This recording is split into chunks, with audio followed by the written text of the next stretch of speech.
Jadi pada kesempatan kali ini saya akan membahas tentang Linux System Administrator yang ditulis oleh buku Paul Kobaud terbitan 2015, jumlah halamannya 365. Di sini saya sudah merangkum beberapa dasar-dasar Linux, sistem operasi Linux. Yang pertama yaitu arsitektur Linux dan sistem operasi.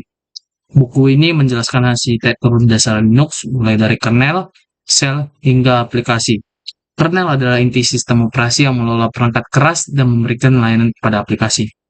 Pemahaman tentang boot proses dan init sistem seperti sistem dan init juga dibahas secara rinci di buku ini, termasuk bagaimana Linux melakukan booting dan BIOS hingga login Chrome. Yang kedua adalah manajemen sistem file, yang dimana buku ini menguraikan tentang struktur sistem file di Linux, termasuk di direktori utama seperti ini, ada 5, kemudian ada bagaimana sistem Linux memetakan perangkat keras seperti hard disk dan partisi ke dalam sistem file melalui mounting. Di buku ini juga membahas topik seperti file permissions, ownership, dan ACL atau access control list. Sangat ditekankan di buku ini penting untuk memahami keamanan dan kontrol akses file pada Linux. Linux menggunakan sistem mounting untuk mengakses perangkat penyimpangan seperti hard disk, SSD, USB, dan perangkat lainnya. Di mana mounting ada proses di mana sistem operasi Linux mengaitkan suatu partisi atau perangkat penyimpanan dengan sebuah direktori di sistem file. Yang ketiga adalah pengelolaan pengguna dan grup. Yang pertama ada administrator pengguna, administrasi pengguna. Salah satu tugas penting yang dibahas adalah termasuk pembuatan pengguna dan grup serta konfigurasi file-file seperti berikut. Buku ini menjelaskan konsep hak akses pengguna, manajemen sudo untuk akses administratif, serta cara mengkonfigurasi hak sistem pengguna untuk berbagai tugas sistem. Di mana terdapat dua, yaitu pengguna, user atau pribadi. Di Linux, pribadi atau users akan mendapatkan UID, user ID yang unik, dan mengontrol berbagai aspek seperti file dan proses yang dimiliki. Groups, kumpulan dari pribadi atau kelompok anggota yang memiliki tujuan yang sama. Pengelolaan grup ini harus terlebih dahulu dikomunikasikan kepada administrator untuk menetapkan izin secara kolektif. Selanjutnya, manajemen proses. Terkait manajemen proses di Linux diuraikan secara mendalam, termasuk cara melacak dan mengelola proses menggunakan perintah seperti ps, stop, dan kill.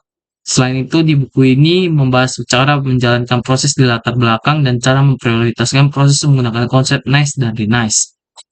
Yang dimana proses di Linux, setiap program yang dieksekusi menjadi proses, setiap proses diberikan proses ID yang unik. Di dalam Linux juga terdapat parent and child proses, yang dimana setiap proses di Linux itu memiliki induk, dan setiap induk itu akan memiliki anak proses atau child proses. Dan selanjutnya adalah daemon, yaitu proses yang berjalan di latar belakang untuk menyediakan layanan tertentu seperti SSHD untuk SSH atau HTTP untuk web server. Dan selanjutnya manajemen paket. Di dalam buku ini memperkenalkan manajemen perangkat lunak menggunakan package manager seperti apt untuk distribusi berbasis Debian seperti Ubuntu, dan Yum atau DNF untuk distribusi berbasis Red Hat. Buku ini juga mengajarkan bagaimana cara menginstal, memperbarui, menghapus, serta memverifikasi integritas paket-paket perangkat lunak yang ada di stok. Paket berisi semua file dan informasi yang diperlukan untuk menginstal dan menjalankan program. Manajer paket menangani instalasi, pembaruan, penghapusan, dan pencarian paket. Yang berikutnya, keamanan dan izin akses. Buku ini menyoroti keamanan sistem Linux, termasuk konfigurasi firewall dengan itables atau firewall, serta pengaturan kontrol akses file yang ketat menggunakan SL Linux atau app-alma. Selain itu, penggunaan inskripsi dengan GPG dan SSH juga dijelaskan sebagai yang penting dasar dalam melindungi data dan komunikasi antar sistem. Root atau super user, pengguna dengan hak akses tertinggi karena super user di Linux memiliki ID yang unik, UIDO. Root memiliki akses penuh atas segala tindakan administratif karena dia adalah pengguna tertinggi dalam Linux, super user. Jadi dia memiliki hak akses yang tinggi terhadap tindakan administratif. Yang terakhirnya adalah shell scripting, di mana buku ini dapat mengajarkan kita tentang shell scripting untuk mengotomatisasi tugas-tugas rutin Bash scripting dipelajari sebagai salah satu alat penting untuk meningkatkan efisiensi dalam administrasi sistem. Berikutnya ada shell scripting, ada proses menulis rangkaian perintah di dalam file teks yang dieksekusi oleh shell. Selanjutnya ada bash scripting, bourne against shell adalah shell scripting yang paling sering digunakan di Linux atau umum. Terakhir ada backup dan recovery. Bagian penting dari buku ini ataupun bagian penting dari file yaitu bagaimana cara membackup dan merecovery. Ketika kita kehilangan datanya, sebelum kehilangan data kita berusaha untuk meng-backup, dan ketika kita kehilangan data tersebut, kita berusaha untuk meng-recovery data-data tersebut.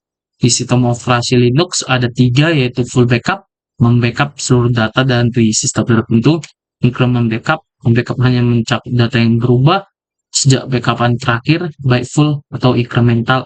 Differential backup mencakup semua perubahan data sejak terakhir, tapi tidak hanya data terbaru seperti pada incremental backup. Jadi ini membackup semua data ya, bukan hanya data yang sejak terakhir diperbarui, tetapi beda incremental backup itu dia bisa full, bisa incremental atau setengah. Sementara ini dia tidak hanya data terbaru seperti pada incremental backup.